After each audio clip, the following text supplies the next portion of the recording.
নামিছে এবাৰ উঠিছে এবাৰ নামিছে এবাৰ উঠিছে এবাৰ নামিছে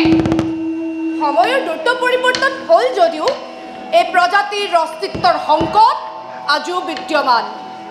আজি আমি প্ৰদৰ্শন কৰিব বিচৰা অমূল্য সেই প্ৰজাতিবিধ হ'ল নাৰী প্ৰজাতি আহা ও নাৰী প্ৰজাতি ও হে প্ৰভু নাৰায়ণ ভগতিৰ গতি গতিৰ গতি হৰি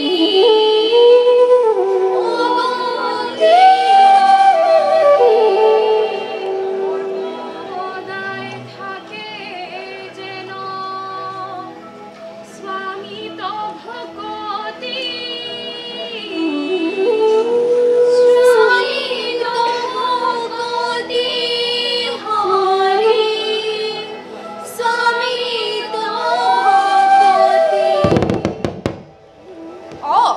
আজিকালিতো এনে নাৰীও দেখা যায় যিয়ে য'তে ত'তে বদনাম হৈ ফুৰে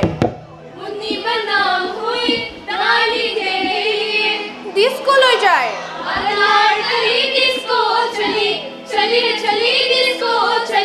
আই ঐ দেহি जरा हुक्का उठाओ जरा चिल्लम चला पल्लू के नीचे छुपा के रखा है उठा दो तो हंगामा हो पल्लू के नीचे छुपा के रखा है उठा दो तो हंगामा हो हंगामा हो যাব টিভি সিনেমাৰ পৰ্দাত আজিকালি এনেদৰেই নাৰী জাতিক দেখা পাব কিন্তু কিয় যিখন দেশত নাৰীক লক্ষ্মী সৰস্বতী দুৰ্গা আদি ৰূপে পূজা কৰা হয় সেইখন দেশতে এছামে নাৰীক বিনা বিধাৰে পণ্য কৰি তুলিছে কৰিবই লাগিব আজিকালি আইটেম সঙ্গে ডান্স নহলে সিনেমাৰ কমাৰ্চিয়েল হিট নহয়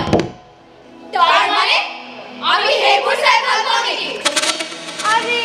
আজিকালি হেনে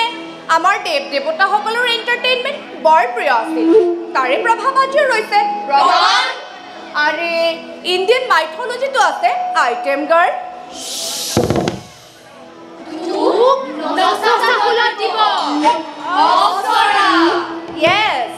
অপ্সৰা ৰম্ভা মেনকা তিলোত্তমা নতুবা উৰ্বশী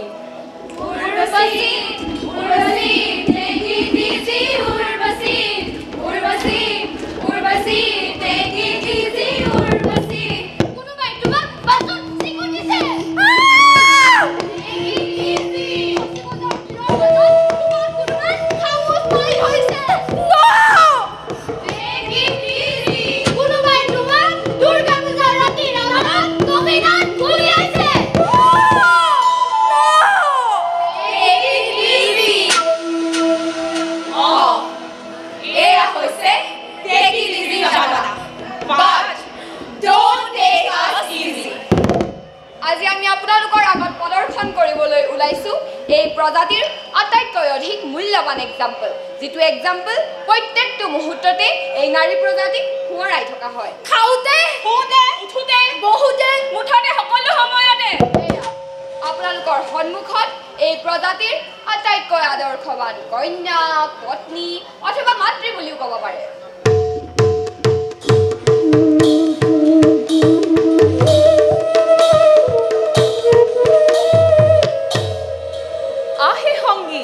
কি বাদ্য বাজত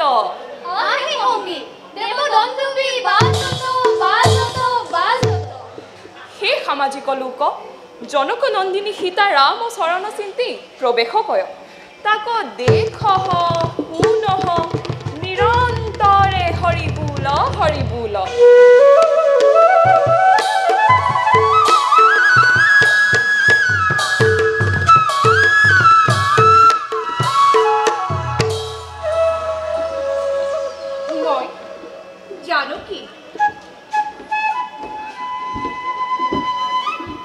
জনক ৰজাৰ কন্যা ৰজা জনকে যজ্ঞৰ বাবে মাটি চহাওঁতে নাঙলৰ শিৰলত মই উঠি আহিছিলোঁ সহজ অৰ্থত এই কোনোবাই পথাৰত পেলাই থৈ গৈছে আজিকালিওতো ছোৱালী সন্তানক পেলাই থৈ যায় ডাষ্টবিনত আৱৰ্জনাৰ মাজত পলিথিনত ভৰাই যা হওক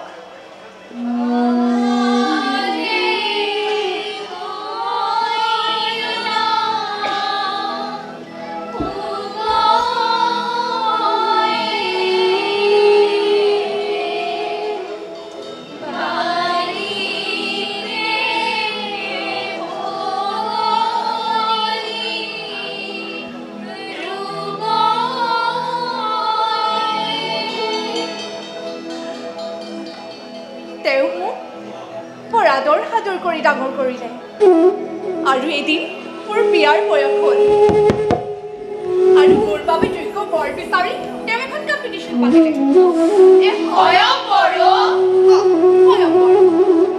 সেই স্বয়ংবৰত প্ৰভু শ্ৰীৰামচন্দ্ৰই বৰ অধৰো ভাঙি পেলালে আৰু মোক লাভ কৰিলে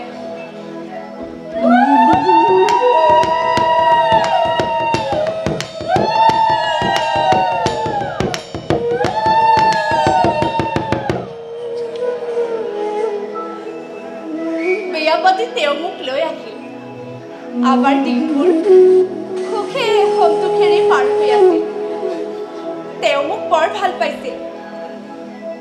আৰু ময়ো তেওঁক কিন্তু এদিন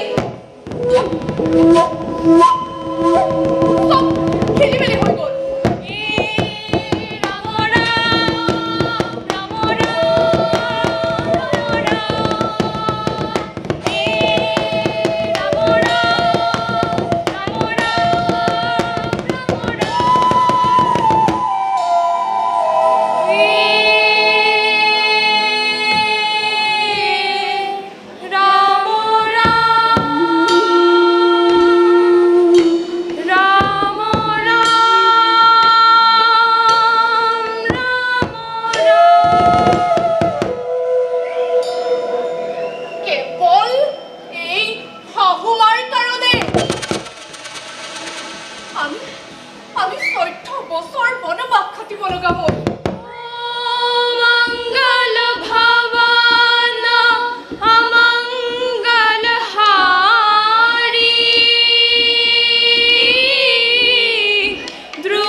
অগ্নি পৰীক্ষাৰ চিনটো এনেকুৱা নাছিল নেকি নাছিল কিন্তু আমাৰ মাধৱ কুণ্ডলী ৰামায়ণতো ৰাৱণক হত্যা কৰাৰ পাছত শ্ৰী শ্ৰী ৰামচন্দ্ৰ সীতাক কৈছিল সীতা তুমি অপূৰ্ব সুন্দৰী তোমাক নিজৰ ঘৰত পাই ৰাৱণ সংযত হৈ থাকিব পাৰিছিল বুলি মোৰ বিশ্বাস নহয় তুমি দশৰথক যেনে ইচ্ছা গুচি যাব পাৰা লক্ষ্মণ ভৰত Shatrughna stop it's too much প্ৰভু শ্ৰী ৰামচন্দ্ৰই সেই লক্ষ্মণৰ কথা ক'লে যি লক্ষ্মণে কোনোদিন মোৰ মুখলৈ চোৱা নাছিল প্ৰভু শ্ৰী ৰামচন্দ্ৰই সেই ভৰতৰ কথা ক'লে যি ভৰতে ৰামৰ ঘৰৰ শিক্ষাখনত স্থাপন কৰি ৰাজ্য শাসন কৰিছিল অগ্নি পৰীক্ষা থাকে ই অগ্নি পৰীক্ষা প্ৰভু আপুনিতো ভগৱান আপুনিতো সৰ্বজ্ঞানী আপুনিতো জানে কোনো পৰপুৰুষে মোক স্পৰ্শ কৰা নাই মই ভাবিছিলো আপুনি মোক ৰক্ষা কৰিব আহিছে কিন্তু নহয় আপুনিতো আপোনাৰ মৰ্যাদা ৰক্ষা কৰিব আহিছে তথাপিতো আপোনাৰ চৰণৰ ধূলি হীৰক লৈ মই পালন কৰিলো আজ্ঞা মোৰ আজ্ঞা এজনী গৰ্ভৱতী নাৰী ঘৰ এৰি মাজত নিৰ্বাহ প্ৰেম আৰু মজাৰ ইচ্ছাৰ মাজত সংঘাত তুমি প্ৰেমক বাছি নললা তুমি ৰজাৰ ইচ্ছা সন্মান জনাই তোমাৰ প্ৰেম হীনক নিৰ্বাহ দিলা মৰ্যাদা সত্য সুৰক্ষিত কৰিবলৈ নিজৰ পত্নীহীনক নিৰক্ষৰ কৰি ঘৰ অন্যৰ মাজত এৰি দিলা কেনে নিষ্ঠুৰ নিৰ্ণয় তোমাৰ তাৰ পৰিৱৰ্তে হে প্ৰভু শ্ৰী ৰামচন্দ্ৰ তুমি নিজে ৰাজ্য ত্যাগ নকৰিলা কিয় মোৰ 14 বছৰৰ ত্যাগৰ বিনিময়ত এয়াই কি প্ৰতিদান তোমাৰ এয়াই কি প্ৰতিদান তোমাৰ তুমি আকৌ মোক আমন্ত্ৰণ জনালা অযোধ্যালৈ অগ্নি পৰীক্ষা অগ্নি পৰীক্ষা অগ্নি পৰীক্ষা কি অপমান ঘোৰ অপমান মেলা মুখমতি পাতলি লুকাও মেলা মুখমতি মই পাতলি লুকাও মেলা মুখমতি মই পাতলি লুকাও নুলুকাও মই পাতালে নুলুকাও সীতাই আত্মহত্যা নকৰে তোমাৰ অগ্নি পৰীক্ষা দিয়াতকৈ হে মৰ্যাদা পুৰুষোত্তম ৰাম মই বধৈত স্বীকাৰ কৰিছো সৰুতে পিতাই যাকৈ বৈ দিছিলা অবলা জানকী বাউতে ধৰিলে গুণে নালৈ মই হলো জানকী জ্বলা জুই মই হলো জানকী জ্বলা জুই কৃত যুগত ৰেণুকা কৃতা সত্য যুগত সীতাকৃতা দাপৰ যুগত দ্ৰৌপদী কীতা কলি যুগত ঘৰে ঘৰে কিনা এই কৃতা মানে কি ৰক্ত পিপাসু ৰাক্ষসী স্বভাৱৰ তিৰোতাক কৃতা বুলি কোৱা হয় ইয়াৰ প্ৰমাণ একো কথাৰেই প্ৰমাণ নিবিচাৰিবি ধৰ পিতা স্বৰ্গ পিতা ধৰ্ম পিতা জগতেৰ আলো পিতা স্বৰ্গ পিতা ধৰ্ম পিতা জগতেৰ আলো আৰু মাতা যি মাতৃয়ে তোমাক গৰ্ভত ধাৰণ কৰিছিল সেই মাতৃক কোনো কাৰণ নজনাকৈ পিতাৰে কাইকেতে শিৰচ্ছেদ ফলশ্ৰুতিত বৰ লাভ আৰু যিকেইজন সন্তানে পিতাৰ সেই অন্যায় আদেশ অমান্য কৰিলে সিহঁতে লাভ কৰিলে অভিশাপ পৰশুৰাম তুমি বিষ্ণুৰ অৱতাৰ হৈ কিয় এনে কাম কৰিলা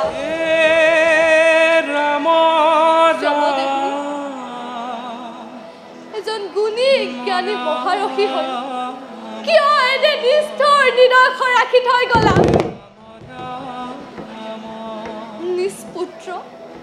নিষ্পুত্ৰ পৰশুৰামৰ হাতত মাতৃ ৰেণুকাৰ মৃত্যু নাৰীৰ হত্যা কিবা সহজলভ্য কৰি তুলিলা তোমালোকে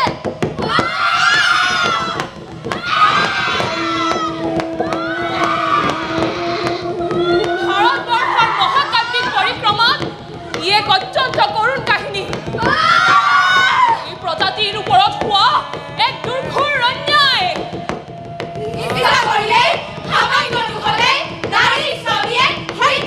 দিব পাৰে আৰু এই নাৰীক হত্যা কৰিব পাৰে পুত্ৰৰ দ্বাৰা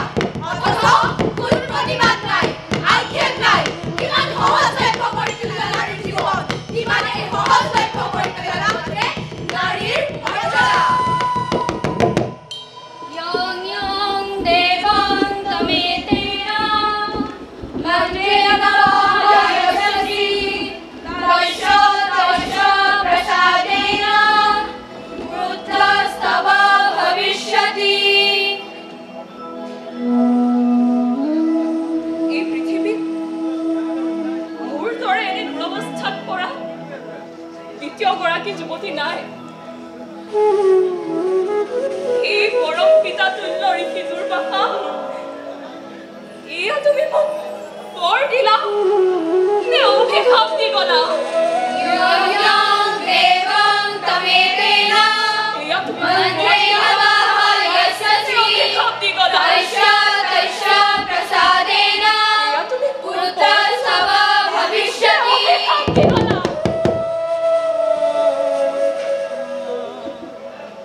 যিজন দেৱতাকে তুমি আহ্বান কৰিবা সেই দেৱতাৰ অনুগ্ৰহতে তোমাৰ পুত্ৰ হ'ব এয়া কেনে মন্ত্ৰ শিকাই থৈ গলা কুমাৰী কুন্তি সত্য যৌৱনা কুন্তি মন আছিল কৌতুহলেৰে ভৰা এনে মন্ত্ৰও সঁচাকৈ থাকিব পাৰেনে মনত হাজাৰটা প্ৰশ্নৰ উদ্দেশ মনলৈ অহা নাছিল কোনো সমাজৰ কথা সংস্কাৰৰ কথা বাৰে বাৰে জাগিছিলে উত্তেজনা কেতিয়াও নভবা নজনা এক অদ্ভুত শিখৰত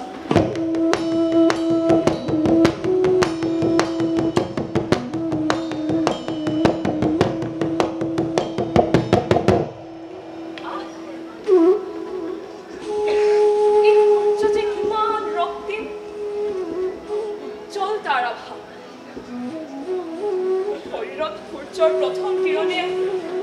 উজ্বলাই তুলিছে মোৰ দেহ শিখৰিত কৰিছে প্ৰতিটো অংগ প্ৰত্যংগ মাতিব পাৰি নেকি তেওঁক এবাৰ আহিবনে সঁচাকৈ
উদিত সূৰ্যই মোৰ কাতৰ অনুৰোধ নুশুনিলে। মহৰ্ষি দুৰ্বাসাৰ মন্ত্ৰ অথলে নগল।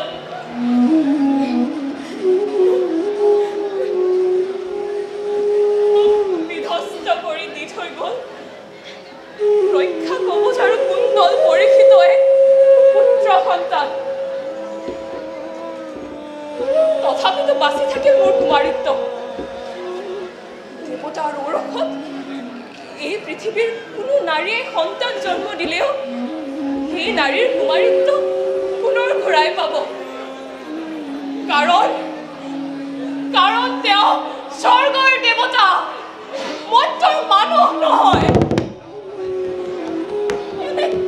কিমান দেৱতা ঘূৰি ফুৰে আমাৰ চৌপাশে, জন্ম লয় একো একো গৰাকী পঠুৱা হৃদয়হীনা মাতৃ, যিয়ে নিজ সন্তানক নিজ হাতেৰে পঠুৱাই দিব পাৰে।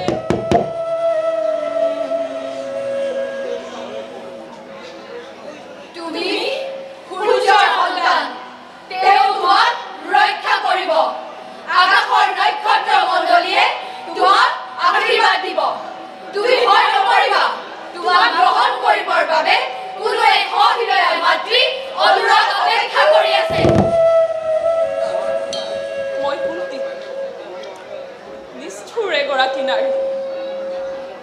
হৃদয়হীনা নিৰুদ্বেগ। বংশ ৰক্ষাৰ নামত যি নাৰীয়ে বাৰে বাৰে জন্ম দিব পাৰে পৰপুৰুষৰ ঔৰসজাত সন্তান, তথাপিতো পালন কৰি গলো মই মোৰ ক্ষত্ৰিয় নাৰীৰ ধৰ্ম। তুলি ধৰিলো ক্ষত্ৰিয় নাৰীৰ গৰিমা, পঞ্চ পাণ্ডৱক কৰি তুলিলো ৰাজ্যৰ শ্ৰেষ্ঠ বীৰ ক্ষত্ৰিয়, যিয়ে ধৰ্ম যুদ্ধত মহিমূৰ কৰিলে শত্ৰুৰ অহংকাৰ। শত্ৰু? কোন শত্ৰু? নিজৰে গুৰু, শিষ্য, ভাতৃ, ভগ্নীপতি, পিতা, পুত্ৰ, কোনো জ্যেষ্ঠ অথবা কোনো কনিষ্ঠ, নিজৰে আত্মীয় স্বজন, অথচ নামাকৰণ কৰা হ'ল ধৰ্মযুদ্ধ।